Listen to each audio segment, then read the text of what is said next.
Olá, boa noite a todos. Agora 6h15. A gente está indo para a terceira live do dia. Muito obrigado a todos quem está até agora.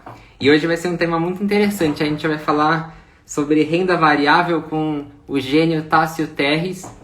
Ele é assessor de investimentos e a gente já fez uma live com ele. A gente vai fazer a segunda hoje. Ele tem muito a acrescentar aqui para todo mundo.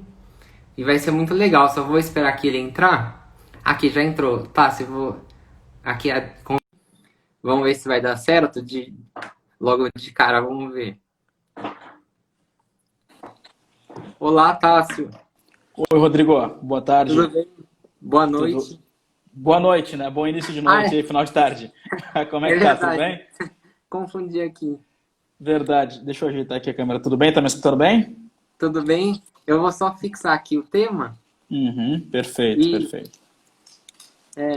Renda variável, né? Antes de começar, eu queria agradecer aqui a oportunidade, a nossa segunda live aqui. A primeira eu amei, todo mundo amou também. É verdade. E não tem como deixar de falar sobre a renda variável hoje em dia, né? Com a Selic tão baixa, acho que muita gente está se interessando, migrando para as corretoras, né? Aquela que a gente estava terminando a live para continuar agora, né? Exatamente. Não, primeiro, eu te agradeço de novo aí pelo convite, né? Eu acho que é sempre legal a gente conversar um pouquinho mais sobre esse tema que é tão importante, eu acho que na vida de todos, né? Que é entender um pouco mais aí sobre o mercado financeiro, entender um pouco mais aí como conseguir, né, remunerar melhor o seu capital. E eu acho que falar um pouco sobre renda variável, né, Rodrigo, acaba sendo quase que um assunto complementar ali ao que nós iniciamos na primeira conversa, né? A gente começou falando sobre um assunto mais amplo mesmo, né, sobre investimentos em si. Só que, claro, o mercado financeiro é algo que é super amplo, né? É um segmento que, além de ser amplo, né, é composto aí por vários assuntos, cada um deles com a sua complexidade, né? Então, e aí bem como tu começou falando agora na live, né? Um assunto aí que está cada vez mais chamando a atenção, que as pessoas estão procurando aí se inteirar cada vez mais é sobre renda variável, né? Pô, a famosa bolsa de valores. Né? Pô, o Exatamente. que é isso? Como é que funciona? O que é? Legal, não é, né? Eu acho que até foi legal a gente ter essa live especificamente sobre esse assunto para talvez tirar algumas dúvidas aí do pessoal, né? O que podemos ajudar aí nesse sentido, né? Perfeito. É, é, até, até complementando aquilo que eu tinha perguntado, né? Na live anterior, e agora a gente vai ter bastante tempo para falar sobre isso, né? Uma pessoa que quer ir para renda variável, como que ela inicia isso? Né? O passo inicial é procurar uma corretora de valores? O que você indica, assim? Perfeito, perfeito. É um assunto que hoje ele é muito mitigado, né? Hoje é importante entender bem primeiro como que se procura entrar nesse mercado. Daí foi bem como tu falou, né? Um cenário de juros baixos, né? Selic a 2%, renda fixa rendendo pouco, é importante procurar outras formas de investir o dinheiro. E renda variável entra muito nesse sentido. Então é aquilo, óbvio, para a gente começar a investir nesse mercado, né? E muito se fala das ações, né? Pô, a renda variável se fala não só de ações, mas de vários outros ativos nesse sentido que vem muito nessa questão. Mas, primeiramente, né? Abrir uma conta numa corretora, né? O mais tradicional, é o primeiro passo, né? E hoje a gente tem várias aí que prestam esse serviço, né? Corretoras gratuitas, né? Corretoras que têm plataformas melhores, mas com algum tipo de custo. Eu, particularmente, trabalho utilizando a plataforma da XP, né? Mas tem várias opções de corretoras hoje e cada vez estão surgindo mais opções. Isso é muito importante, né? Hoje o investidor ele está muito bem servido aí de plataformas para começar a investir o seu dinheiro. Opa, caiu minha câmera aqui. E claro, né, além disso, aí vem muito aquela questão. Beleza, abri uma conta numa corretora, quero investir em ações, quero investir em renda variável. Primeiro é procurar informação, né? Entra muito aquele sentido. Ah, vou investir em ações? Ok, vou investir em ações. Mas qual ação comprar? Né? Como investir? Né? Por que eu devo investir em ações ou não? Entende? Daí entra toda uma série de assuntos, de situações aí que a gente tem que acompanhar para procurar tomar a melhor decisão e, óbvio, né? Não trocar os pés pelas mãos aí, né? Na hora de investir nesse segmento. Exatamente. Sabe uma pergunta que eu queria te fazer?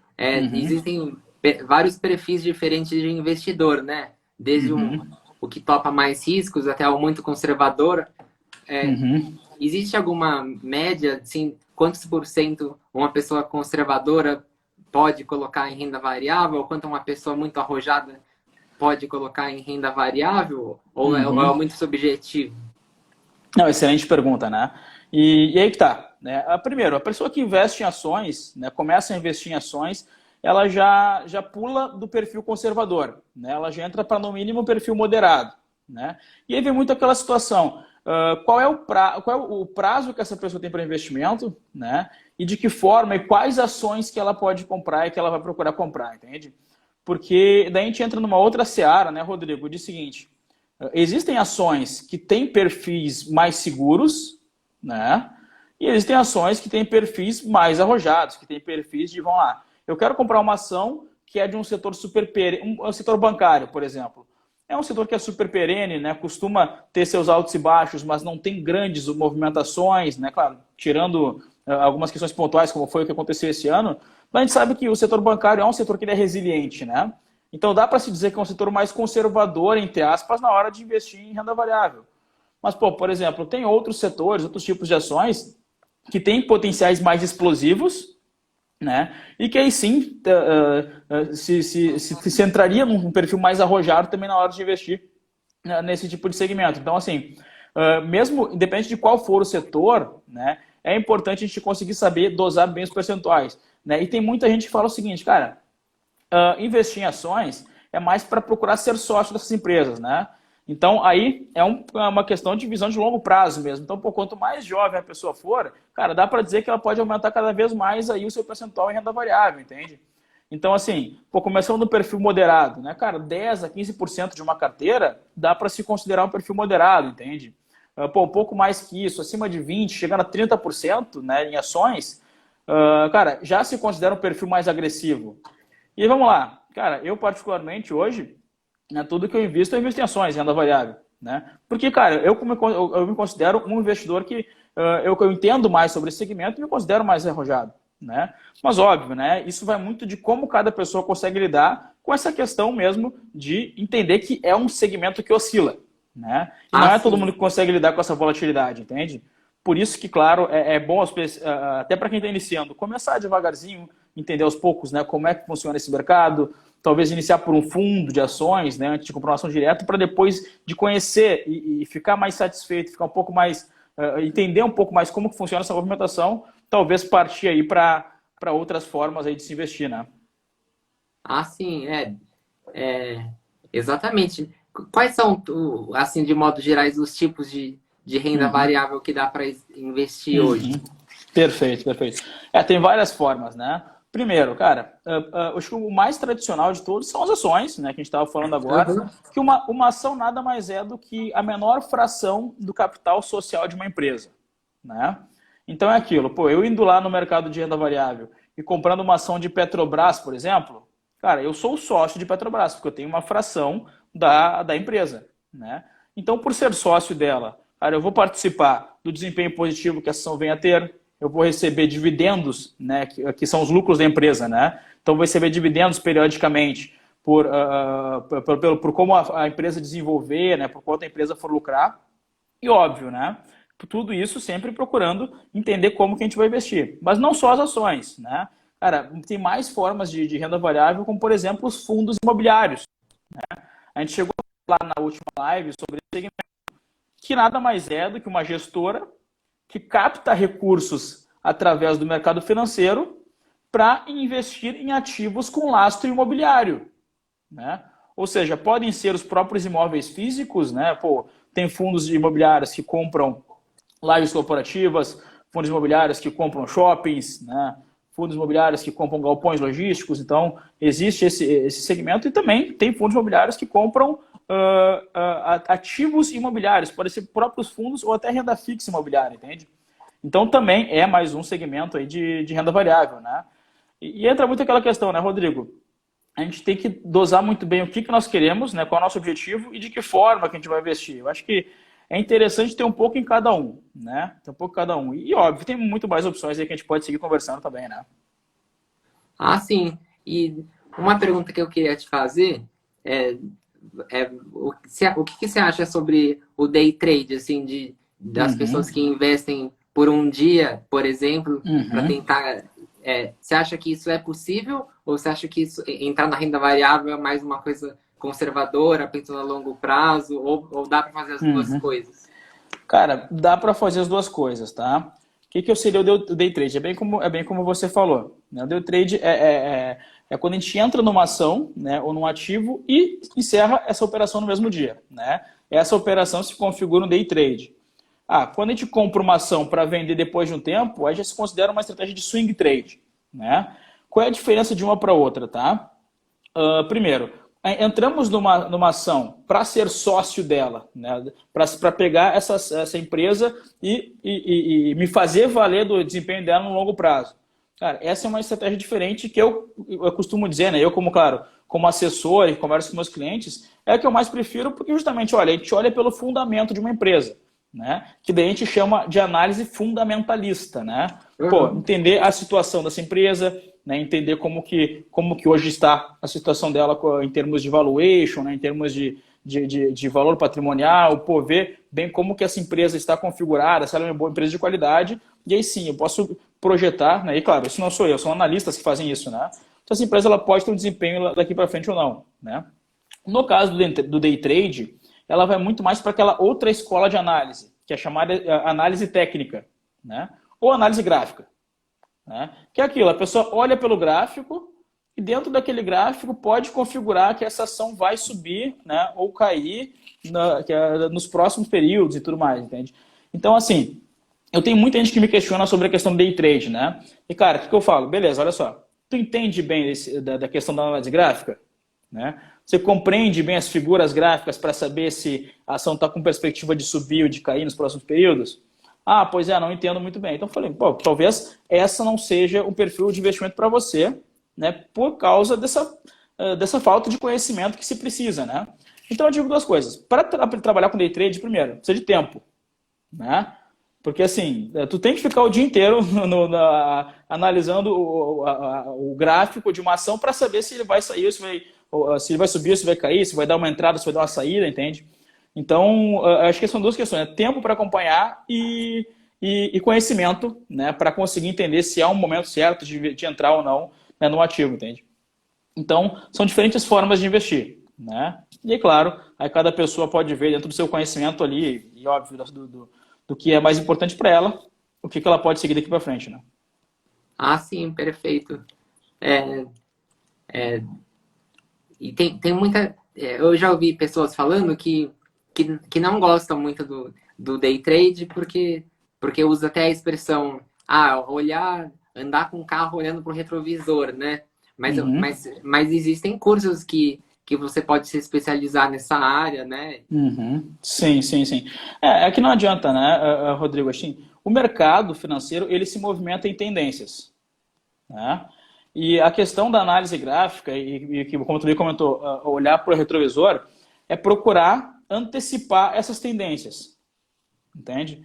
Então, sim, querendo ou não, o mercado financeiro é um grande retrovisor, vamos dizer assim, né? Principalmente quando se fala em ações, é um grande retrovisor, porque a gente vai acompanhar, né, como que essas ações elas desempenharam, né, isso falando em análise gráfica, para tentar projetar um movimento futuro. Porque é aquilo, a gente só pode olhar o passado, a gente não tem como olhar o futuro ainda, né? Mas para projetar essa nova tendência, né? Pô, vamos lá. Graficamente, essa ação em algum movimento, ela já andou dessa forma e depois aconteceu tal situação, entende? Isso é uma figura gráfica, vai dizer isso. Dá para tentar projetar isso para um outro movimento, né? Aí vem aquela questão, cara, é uma tendência, né? Muitas vezes tendências se cumprem, às vezes não, entende? Por isso que eu falei, né? Se exige um conhecimento muito grande para conseguir ser lucrativo trabalhando somente com trades curtos, né, com operações curtas, no caso day trade, né? Uhum. Mas, como eu falei, tem pessoas que fazem isso, tem cursos que ensinam isso, né? Mas, óbvio, daí vem aquilo que eu te comentei. É um conhecimento que se precisa, né? E, claro, né, uma dedicação de tempo ali para conseguir encontrar esses movimentos de entrada e tudo mais, entende? Então, tem essas questões. Tem como ganhar dinheiro? Tem, é mais difícil, mas tem, sem dúvida. Ah, sim. E uma coisa que você citou no começo, que é muito importante, né? quem faz investimentos com renda variável, o legal é deixar uma reserva de emergência para não ter que se desfazer e ter prejuízo, assim, né? A pessoa Uhum. colocar. A pessoa tem que estar preparada, porque numa Uhum. volatilidade não ter que vender em baixa, assim. É verdade. Não, e entra muito aquela situação, né? Quando a gente entra no mercado de ações, no mercado de renda variável como um todo, a gente tem que estar ciente de que tem a possibilidade de esse ativo cair, né? E por isso que a gente sempre fala, né? E aí até foi interessante tu comentar isso, porque quando se trabalha, né, com essas estratégias mais curtas, né, não voltadas, claro, a comprar uma ação para ficar nela pelo fundamento, né, por longo prazo, como a gente fala, mas tanto em operações de day trade como de swing trade, ela tem que ser muito bem estruturada através dos chamados stops, né? Ou seja, um stop de ganho e um stop de perda, né? Pô, a minha configuração gráfica está me dando que eu posso, que essa ação ela pode subir até determinado valor, ou um percentual X. Então, assim, o meu objetivo é esse percentual que o gráfico está me mostrando. Porém, né, o meu stop de perda, né, é se ela cair até tal percentual, eu me desfaço aqui e a estratégia não deu certo. Entende? Então, é aí que está, né? É aí que entra muito essa situação de como que eu vou entrar nessa estratégia e como que eu vou definir ela já previamente, antes mesmo de entrar, entende? Com seus objetivos, tanto o objetivo de ganho quanto o objetivo de perda, né? E aí eu sempre gosto de lembrar uma situação, né, Rodrigo? Nós hoje, eu trabalho como assessor de investimentos, né? Essas entradas, né, de swing trade particularmente, porque day trade não costuma ter muita cobertura de analistas, né? Salvo algumas exceções, tá? Mas esses calls de entrada que a gente fala, eles são, claro, sempre previamente entregues por analistas, né? Que são pessoas que têm certificações para análise de ações, né? O nosso trabalho como assessor, claro, é entender perfis, entender pessoas, conversar e procurar e ajudar nesse planejamento aí de longo prazo dentro dos investimentos, né? Mas é importante, sim, procurar olhar para todos os lados e, óbvio, né? E aí, sempre sendo cauteloso. É interessante, talvez, uma pessoa começar a trabalhar em operações curtas? Sim, é. Mas, né, com menor percentual do seu patrimônio. Entende? Ah, Com sim. menor percentual justamente para não correr um risco aí, né, de ter algum revés aí muito forte e acabar tendo uma perda aí que não se espera. E, enfim, a gente sabe que, querendo ou não, quando se trata de patrimônio, é algo que é muito complexo, né? Então é sempre bom fazer tudo com diligência e, óbvio, com sabedoria e conhecimento aí, né? Ah, sim, com certeza. O que você falou informação é tudo, né? Não, Sem não dá dúvida. para não dá para entrar na renda variável sem ter informação. Exato. Relatórios que falam isso, casos de análise, né, que entregam esse tipo de, de, de sugestão, né, esse tipo de entrada e saída e tudo mais. Então, a gente está num momento, né, isso a gente até falou na última live, a gente está num momento bem importante para a questão de mercado como um todo, porque tem muita informação hoje por aí, né? Não só de cursos aí para que as pessoas entendam mais o mercado, mas equipes de analistas, né, que já entregam relatórios sobre algumas ações, carteiras recomendadas voltadas ao longo prazo, né, estratégias curtas de swing trade. Então, tudo isso hoje tem muita disposição, né? Graças a Deus a gente tem uma informação muito boa hoje dentro do mercado e que possibilita que todo mundo consiga tomar suas decisões sempre muito bem embasadas, né? Ah, sim, com certeza. Tá, por isso é tão importante o papel do assessor de investimentos como o seu papel, que sem dúvida nenhuma, seria muito difícil uma pessoa investir por conta, assim. Uhum. Exatamente. É aquela situação, né? Eu sempre comento, né, Rodrigo? Tem duas. É da mesma forma que se alguém vai começar, por exemplo, aí numa academia, né? Sim, Pô, ela pode ir lá e malhar sozinha, pode ser que tenha resultados, pode ser que tenha resultados, sem dúvida, né? Mas se ela for com a ajuda de um personal trainer, né, é talvez ela, mesmo. pô, ela evite lesões, talvez ela faça movimentos de forma mais correta, consiga fazer movimentos que sejam mais personalizados para ela, né? Então, tendo um auxílio sempre é mais importante do que talvez tentar investir sozinho, né? Ou investir sozinho, fazer qualquer situação sozinho. Então, para isso que a gente tem profissionais no mercado aí que ajudam muito nesse sentido. Exatamente, perfeita comparação. E, é, e agora, indo um pouco para a renda fixa, que a gente está. Não sei se é possível. A, Claro. Antes de ir para renda fixa, você gostaria de falar alguma coisa mais sobre a renda variável? Pode ficar à vontade. Não, e aí vem muito nesse sentido, né? A gente falou sobre ações, a gente falou de fundos imobiliários, né? Mas tem várias outras formas de investir em renda variável, através de ETFs, né? Através de câmbio, fundos. Olha, ETF, né? ETF acaba sendo um fundo de um índice, por exemplo, né? Por exemplo, se eu quero investir no Ibovespa, a gente sabe que o Ibovespa hoje, né, é aquela cesta de ações, né, das principais ações do mercado e que acabam se embasando ali para ser o benchmark que a gente chama do mercado financeiro, de uma carteira de ações, por exemplo. Pô, se eu quero investir no Ibovespa, eu não preciso comprar todas as ações do Ibovespa. Eu posso investir em um ETF, né, que no caso seria o BOVA11, né, que eu estou comprando todo o índice, entende? Então tem formas de se investir em índices também através de um único papel, né? E claro, né, fundos de ações, por exemplo, também se configura renda variável, né? A questão é que um fundo de ações tem um gestor trabalhando, né, especificamente dentro de uma carteira de ações, onde a pessoa simplesmente aplica nesse fundo e confia na visão do gestor aí para continuar tendo um desempenho olhando para frente, né? As chamadas BDRs também, né? BDRs também são ativos de renda variável e que são formas de se investir em ações de fora do Brasil através do nosso mercado brasileiro, né? Então, não são muitas pessoas que sabem disso, mas tem como se investir em Apple, Google, Amazon através do nosso mercado brasileiro, através das chamadas BDRs, né? Olha. Exatamente. Então, pô, tem várias formas aí de conseguir trabalhar, né? Entendendo bem cada segmento, entendendo bem o que se procura e o que se propõe cada investidor, né? Hoje o mercado está muito bem servido de opções, né? Sim. Exatamente. Sobre a renda variável, qual mais opção que tem, além dessas que a gente citou? Olha, de renda variável, tá? Tem muita gente que gosta e muita gente que me pergunta sobre as chamadas opções. Né? Sim. Né? Então, e por que se pergunta muito sobre opções? Que também também é renda variável, e só que opções normalmente elas são os chamados derivativos, né?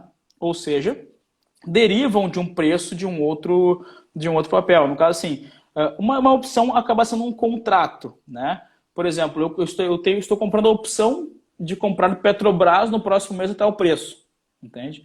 Então, o preço dessa opção ela vai derivar de acordo com como for a Petrobras, entende? Pô, olha, hoje a Petrobras está R$10, né? Digamos que eu estou comprando a opção de comprar Petrobras no próximo mês a 11. Pô, se Petrobras for a R$13, essa minha opção ela valorizou muito, entende? Então, é mais uma forma aí de se operar nesse mercado, né? E óbvio, as pessoas gostam muito ali porque são ativos que eles são bem explosivos, né?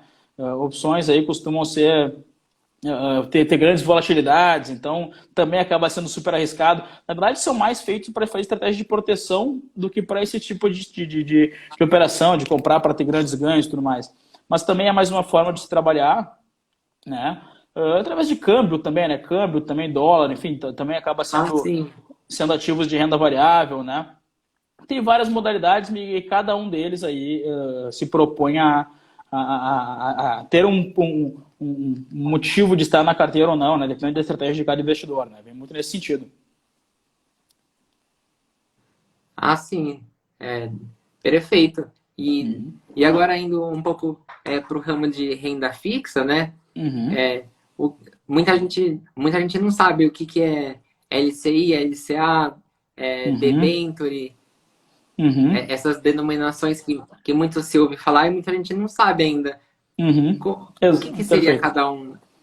Perfeito. O que seria cada um? Beleza, maravilha. Aí vem muito aquilo que a gente fala, né? E antes de entrar nessa questão, a gente volta no princípio básico do mercado financeiro e de uma carteira de investimentos, né? Que é muito a questão da diversificação, né? A gente sabe que quanto mais diversificada tiver uma carteira, né, mais a gente mitiga os riscos. A gente falou bastante sobre renda variável, só que renda fixa, com certeza, é importante que se tenha nessa carteira, né? E aí, óbvio, LCI e LCA, né, são os investimentos mais tradicionais do mercado, que são letras de crédito imobiliária ou letras de crédito do agronegócio, né? São aqueles ativos bancários, né, super tradicionais e que possuem isenção de imposto de renda, Então, é uma Ah, forma sim. aí super positiva aí de se investir também, diversificar uma carteira de investimentos, né? E, claro, as comentadoras debêntures, né? Debêntures também é um tipo de ativo de renda fixa.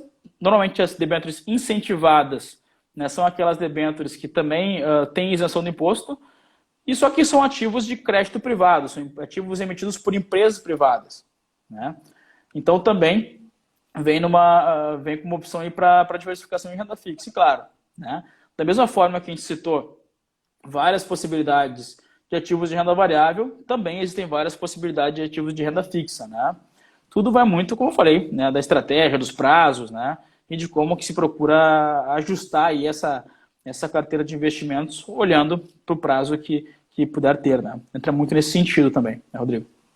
Exatamente. E tem também o famoso CDB pós e pré, né? O que Uhum. seria exatamente? Para quem não sabe. Uhum. Os CDBs também são aquelas aplicações de renda fixa bancárias, né? Com a diferença de que eles são ativos emitidos por bancos, né, também para captar recursos para o banco, e cada um deles tem o seu modelo de remuneração, né? No caso, o pós-fixado, eles são atrelados a algum índice, né, algum indicador, por exemplo, o CDI, né, que a gente falou bastante também na última live. Né? O CDI hoje ele é como se fosse uma variável da taxa de juros, né? Então, ativos, hoje um CDB é de 100% do CDI, né? Por que ele é pós-fixado? Porque ele vai entregar sempre aquela remuneração que estiver de acordo com a taxa de juros. Entende? Que hoje é 2% no ano. Lá Uhum. atrás era 14%. Né? Sim, uma diferença enorme. Exatamente. Os juros caíram muito nesse período para cá. Né? Então, é pós-fixado justamente por isso, porque ele vai remunerar de acordo com como andar a taxa de juros. Né? E não só o pós-fixado de CDI, né? Pode ser um pós-fixado de inflação, né? Pode ser um pós-fixado, né, que entrega inflação mais um prêmio, né, tudo isso também entra nessa linha. Já o pré-fixado vem naquela questão de que nós vamos fixar uma taxa, né, e essa taxa a gente vai receber anualmente até o final desse ativo. Ou seja, hoje a gente tem alguns CDBs ali pagando próximo a 9% ao ano por algum tempo. Entende? Então a gente sabe que é o seguinte, anualmente esse ativo vai me remunerar 9% ao ano. Né? Então, assim, hoje é interessante, né? Hoje é interessante porque a taxa de juros está 2, né? Um ativo que vai me remunerar 9 daqui para frente, cara, acaba sendo bem legal, né? A questão é que, qual seria o ônus nesse período? Se a taxa de juros daqui a um tempo for para cima de 9, né? Daí a gente vai estar Uhum. remunerando abaixo do CDI. Mas aí vem tudo aquilo que eu te falei, né? Se a gente diversificar um pouco em pré-fixado, né? Outro pouco em ativos pós-fixados, talvez atrelados à taxa de juros ou alguns atrelados à inflação, independente do momento que for, né? A gente sempre vai estar conseguindo ter uma remuneração acima da média, e claro, com segurança, né? Eu acho que o principal é sempre essa questão. Né? Atrelado à inflação é sinônimo de ter segurança? Atrelado à inflação é sinônimo de ter sempre o chamado ganho real, Ah, né? Porque é aquilo, se a gente for comprar um ativo atrelado à inflação, normalmente ele paga inflação mais um prêmio, né? Ou seja, hoje eu comprei um CDB, vou pegar um CDB como exemplo, um CDB de IPCA mais 5%, né? Hoje, vamos lá, e buscando de novo ali a taxa de juros. Se a gente comprar um 100% do CDI hoje, nós estamos remunerando abaixo da inflação, né? Ou seja, nós não estamos tendo ganho real nesse ativo, né? sim. A gente é atrelado de uma inflação mais um prêmio, IPCA mais 5, cara, a inflação pode ser 2,5, como está projetado, ou pode ser 10, 11, como já foi lá atrás, entende? Eu sempre vou estar ganhando aquele 5% de ganho real acima da inflação, né? Então é mais uma forma de se proteger, de proteger o poder de compra daquele percentual, entende? Aquele ativo, aquele componente pré-fixado junto com o IPCA que garante que a gente vai estar sempre ganhando acima da inflação e nesse ativo específico a gente nunca vai perder poder de compra, né? Isso acaba sendo legal. Ah, perfeito. E para quem não sabe, o que seria a inflação? Uhum, maravilha. A inflação, né, Rodrigo, é basicamente o que os preços aumentam de um ano para outro, ou de um mês para Uhum. outro, enfim, né? Aí vem muito aquilo que eu te comentei, né? nós tivemos um período lá atrás, né, ali 2015, 16, onde tivemos uma inflação na casa de quase 11% ao ano, entende? Resumo, pô, quem comprava algo a R$ 100 no ano, no outro ano, na teoria, aquele mesmo ativo valia 111, né? Então, é isso que é importante proteger, porque, vamos lá, não adianta a gente ter aí os preços subindo 11% se a nossa remuneração sobe 5%, entende? Às vezes a gente tem uma falsa sensação de que está ganhando dinheiro, né, porque subiu 5%, mas se a gente for colocar depois, né, junto e descontar a inflação, nós não estamos tendo o chamado ganho real, né? Uhum. Porque na teoria eu perdi 6% de poder de compra, né? Então é sempre interessante procurar isso, né? E aí vem até um pouco daquilo que eu te comentei na primeira conversa, né? Tem dois indicadores que eu acho super importantes para todas as pessoas conhecerem na hora de decidir aí se é o que é interessante ou não investir. O primeiro é o conceito da taxa de juros, né? Que é a taxa Selic. Então, basicamente, vai ser sempre a média do que remunera o mercado financeiro. E o segundo é o conceito de inflação. Entende? Acho que esse é o principal. A gente sabendo esses conceitos e entendendo quanto é a taxa de juros, sabendo o que é a inflação, as pessoas já vão ter condições de saber exatamente se o seu investimento está rendendo bem ou não, né? Então, é por isso aí que é sempre interessante estar acompanhando a isso, mas claro, né, não só de entender esses conceitos, procurar outras modalidades, né, dentro dos ativos que comentou de renda fixa ou até da própria renda variável e diversificando bem isso numa carteira de investimentos, né, aí sim se consegue acompanhar e olhar para frente dentro de um portfólio como um todo que se for montar, né? Acho que é muito nesse sentido. Ah, entendi. É, e, e com relação à taxa Selic estar muito baixa, Uhum. isso pode ser um indicador que o país está melhor ou não? Olha, vamos lá, dá para olhar das duas formas, tá? Primeiro, hoje a taxa Selic está baixa justamente por o Banco Central estar tentando estimular com que as pessoas tenham mais crédito, para que se tenham mais crédito, consumam mais, e esse aumento no consumo ajude a girar cada vez mais a roda da economia, né? Então, sim, uma inflação mais alta e uma taxa de juros mais alta é sinal de descontrole na economia, tá? A nossa taxa de juros ela já vinha baixando, né? Vinha baixando, e ela só baixou a patamar de 2%, que até então é algo inédito no Brasil, justamente pela situação que a gente está vivendo hoje, né? A gente precisa que a economia volte a girar mais rápido.